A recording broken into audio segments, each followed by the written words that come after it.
이 시간은 제2과 예수님의 또 다른 이름 모사에 대해서 공부하도록 하겠습니다. 우리 한번 따라하겠습니다. 모사, 모사. 여러분, 모사라는 이름의 뜻이 무엇인지 아세요?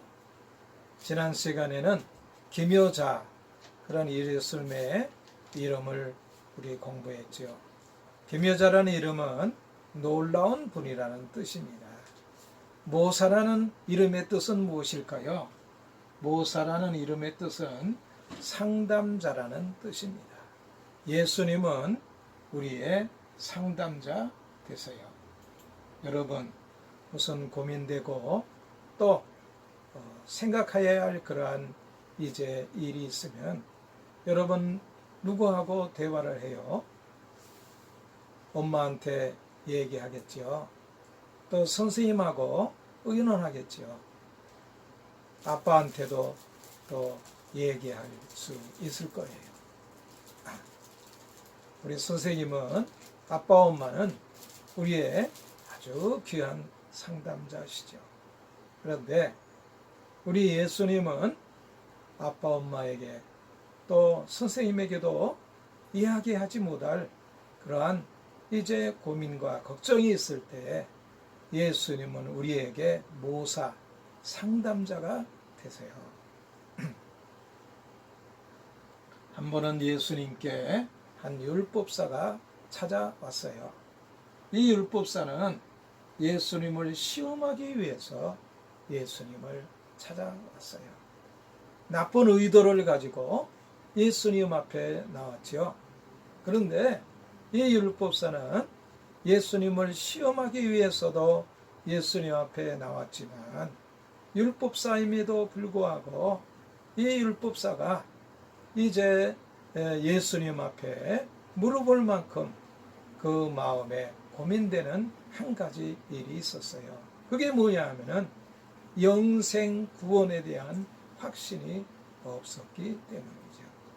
그래서 예수님께 질문합니다. 예수님, 무엇을 하여야 영생을 얻을 수 있습니까? 그때 예수님께서 이 율법사의 질문을 들으시고 말씀하셨어요. 율법에는 무엇이라 기록되었으며 내가 어떻게 있느냐? 그때 율법사는 내 마음을 다하며 목숨을 다하며 힘을 다하며 뜻을 다하여 주 너희 하나님을 사랑하고 또한 내 이웃을 내 자신같이 사랑하라. 그렇게 말씀하셨습니다.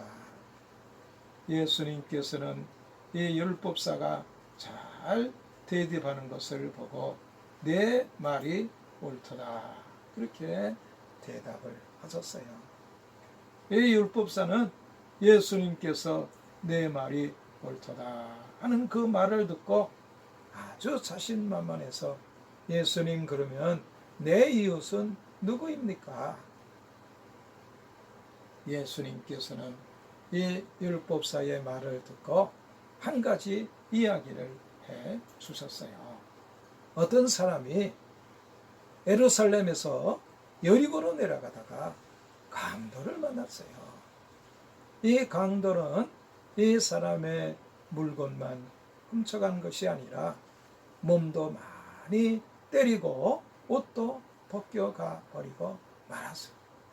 누가 도와주지 아니하면 살아날 수 없을 만큼 큰 상처를 입게 되었어요.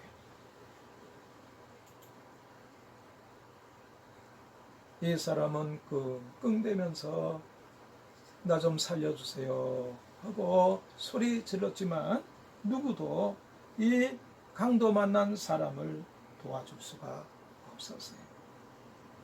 그런데 그때 마침 그 옆으로 한 제사장이 지나갔어요. 강도 만난 사람은 누가 지나가는 소리를 듣고 큰 소리로 소리를 지르지 못했지만 여보세요, 나 좀 도와주세요. 나는 강도를 만났어요. 그렇게 도와달라고 했지만 이 제사장은, 어이구, 저 사람은 강도를 만났네. 이 근처에 강도가 있는가 봐. 아니 내가 강도를 만나면 어떡하지? 아이고 안 되겠다 하고 피하여 지나갔어요. 조금 있다가 레위인이 그 근처로 지나갔어요. 여보세요, 나 좀 도와주세요. 목소리도 이제 힘이 없는 강도 만난 사람이 있는 힘을 다해서 도와달라고 했지만 이 레위인도 아이고 여기에 가끔 강도가 나타난다고 그러더니 저 사람이 강도를 만났구나. 얼른 피하여 지나가지 않으면 나도 강도를 만날지 모르겠네 하고 피하여 지나갔어요. 이제 이 사람은 더 이상 목소리를 높여서 도와달라고 할 기운도 없어요. 그런데 그 시간에 사마리아 사람이 그것을 지나가게 되었어요. 나 좀 도와주세요. 그렇게 말할 기운도 없어서 끙끙거리고 있는데 이 사마리아 사람은 유대인이 강도 만난 것을 보고 자기의 포도주와 기름으로 상처에 붓고 싸매고 짐승에 태워서 이 사람을 주막까지 데려왔어요. 여보세요. 이 사람이 강도를 만났는데 이 사람을 잘 치료해 주시기를 바랍니다. 그리고 그 다음날 데나리온 둘을 주면서 내가 이제 돌아올 때에 이 사람들을 잘 보살펴주면 부비를 다 내가 낼 거니까 걱정하지 말고 이 사람을 도와주세요. 그렇게 이야기를 하였어요. 예수님께서는 이 율법사에게 말했어요. 이 세 사람 중에 누가 이 강도 만난 사람의 이웃이 되겠느냐? 여러분, 제사장이 강도 만난 사람의 이웃일까요? 레위인이 강도 만난 사람의 이웃일까요? 사마리아 사람이 강도 만난 사람의 이웃일까요? 그렇지요. 사마리아 사람이죠. 그러나 이 율법사는 사마리아 사람이라고 대답하기가 싫었어요. 그래서 예수님께 자비를 베푼 자니라 그렇게 대답을 했어요. 그때 예수님께서 저에게 말씀하셨어요. 너도 이와 같이 하라. 하나님은 우리에게 귀한 말씀을 주셨어요. 이 말씀은 암기하고 아는 것이 중요한 게 아니라 그 말씀을 믿고 행하는 것이 중요한 거예요. 내 이웃을 내 몸과 같이 사랑하라. 그렇게 말씀하셨으니 저 강도 만난 사람 내가 도와주지 아니하면은 큰 어려움을 당할 이 사람을 도와주는 것이 하나님의 말씀을 믿고 지키는 것이죠. 우리도 생활 가운데 누가 나의 도움을 필요로 할 때에 오늘 우리는 그를 도와줄 수 있어야 되겠어요. 우리 예수님은 상담자이세요.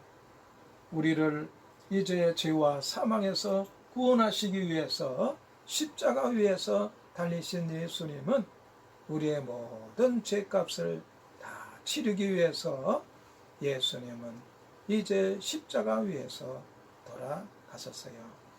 이 예수님을 믿는 자마다 멸망치 않고 구원 얻고 영생에 이르게 되는데 믿음으로 그 말씀을 순종하고 지키는 자에게 하나님은 이러한 은혜를 허락하여 주십니다.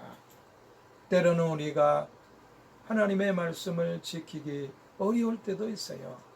그럴 때 오늘 우리는 예수님 앞에 나와서 예수님, 하나님의 말씀을 지키지 못했어요. 그렇게 우리가 회개하고 죄의 용서를 구할 때에 우리 예수님께서는 우리의 모든 죄를 용서해 주시고 또 하나님께서 우리를 위해서 예비하신 영원한 나라로 우리를 인도해 주십니다. 예수님은 우리의 누구가 되신다고요? 우리의 상담자가 되세요. 예수님께 신앙적인 부분이든지 생활적인 부분이든지 예수님께 우리의 모든 문제를 내어놓을 때에 세상에 오신 예수님은 율법사에게 직접 말씀하시고 상담해 주셨지만 오늘 우리에게는 성경 말씀으로 예수님은 우리의 모든 문제에 답을 주세요. 그렇기 때문에 오늘 우리는 하나님의 말씀을 잘 듣고 읽고 기억하여 우리의 문제에 답을 주시는 상담자 되시는 모사 되시는 예수님의 은총을 구하는 여러분과 제가 되어야 될 줄 믿습니다. 오늘은 제2과 예수님의 또 다른 이름 모사 상담자이신 예수님에 대해서 공부를 했습니다. 다음 시간에 또 만나요.